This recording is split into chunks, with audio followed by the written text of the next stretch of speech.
আজকে আমরা দেখব দ্বিতীয় পর্যায়ক্রমিক মূল্যায়ন 2026-এর জন্য ষষ্ঠ শ্রেণীর গণিতের প্রশ্ন, যেখানে পূর্ণমান 50, সময় রয়েছে 1.5 ঘন্টা। প্রথমে রয়েছে শূন্যস্থান পূরণ করো, 1 গুণ 5 -15 -17। এখানে তোমার উত্তর কত হবে?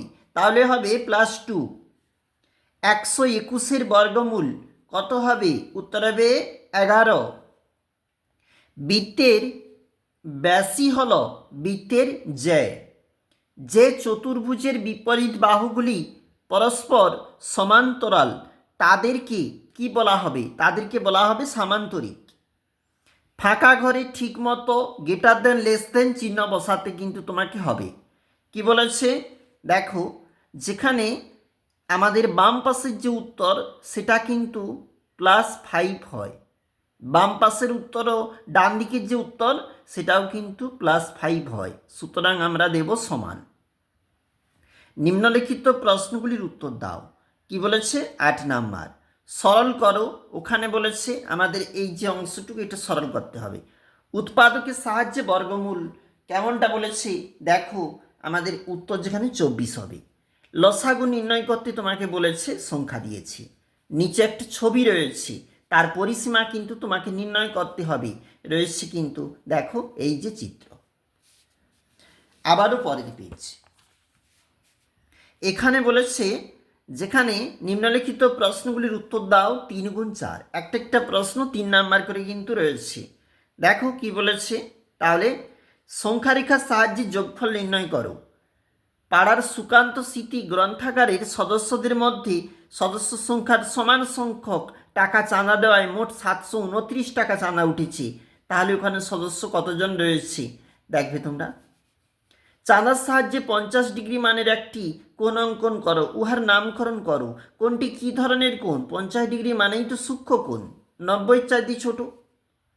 3 সেন্টিমিটার ব্যাসার্ধের একটি বৃত্ত অঙ্কন করে উহার ব্যাস ব্যাসার্ধ জ্যা সেগুলো তোমাকে দেখাতে হবে। নিচের প্রশ্নগুলির উত্তর দাও, যে কোনো 5টি। 1 গুণ 5, 0.513কে সামান্য ভগ্নাংশে পরিণত করো। 513/1000 হবে। 6.124 মিটার সমান 61.24 ডেসিমিটার। 60টি আপেলের 3/4 অংশ সমান কটি আপেল? ঘনকের শীর্ষবিন্দু কয়টি? দেখো 160 এর 40% কত হবে? আয়ত ঘনকের তল সংখ্যা কয়টি? 6টি। উৎপাদকের সাহায্যে বর্গমূল করতে হবে, 900 বলেছি। একটি বর্গক্ষেত্রের পরিসীমা 20 সেন্টিমিটার হলে বাহুর দৈর্ঘ্য কত? দেখো এরপরে এখানে 5 সেন্টিমিটার হবে। নিচের প্রশ্নগুলির উত্তর দাও, যে কোনো 4টা, 2 নাম্বার করে। একটা গুণ বলেছে, কত হবে তোমাকে বলেছে 105%, দশমিকে প্রকাশ করো। ভাগ পদ্ধতিতে 1764 সংখ্যাটির বর্গমূল নির্ণয় করো। কত হবে তোমরা দেখবে।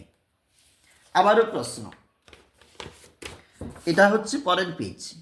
ওখানে রয়েছে 15/28 আর গুণ 7/3 এটা সমান কত হবে? যোগের সংযোগ নিয়মে যাচাই করো। চাঁদার সাহায্যে 318 ডিগ্রি কোণ আঁকো, নামকরণ চিহ্নিত করো। এটা হচ্ছে প্রবৃদ্ধ কোণ, মানে হচ্ছে 360 থাকতে বিয়োগ করবে, যেটা হবে সেটা আঁকলে তার অপোজিটে 318 থাকবে। যে কোনো 4টা প্রশ্নের উত্তর করতে হবে। 3 গুণ 4 বলেছি। রমার কাছে যতগুলি স্ট্যাম্প আছে তার 2/3 অংশ আমাকে দিল। রমা যদি আমাকে 18টি স্ট্যাম্প দেয় তবে রমার কাছে কতগুলি স্ট্যাম্প আছে? তারপর দেখো গসাগু নির্ণয়, এখানে কত হবে তোমাকে সেটা বলেছে 6। 15টি কুলের মধ্যে 3টি কুল পচে গেছে, মোট কুলের শতকরা কত পচেছে? 20% পচেছে। দেখো কোন ক্ষুদ্রতম সংখ্যা থেকে 4000 বিয়োগ করলে বিয়োগফল 7, 11, 13 দিয়ে বিভাজ্য হবে। দুটি সংখ্যার গুণফল 147, বড় সংখ্যাটি ছোট সংখ্যা 3 গুণ। সংখ্যা দুটি নির্ণয় করো। তোমাদের বাড়ি থেকে স্কুলের দূরত্ব 40.8 কিলোমিটার। ঘন্টায় 10.2 কিলোমিটার বেগে সাইকেল চালিয়ে কত সময়ে স্কুলে পৌঁছাবে তা নির্ণয় করো। গুরুত্বপূর্ণ প্রশ্নপত্রের আবার একটা সেট দেখলাম, এটা ছিল ষষ্ঠ শ্রেণীর গণিত।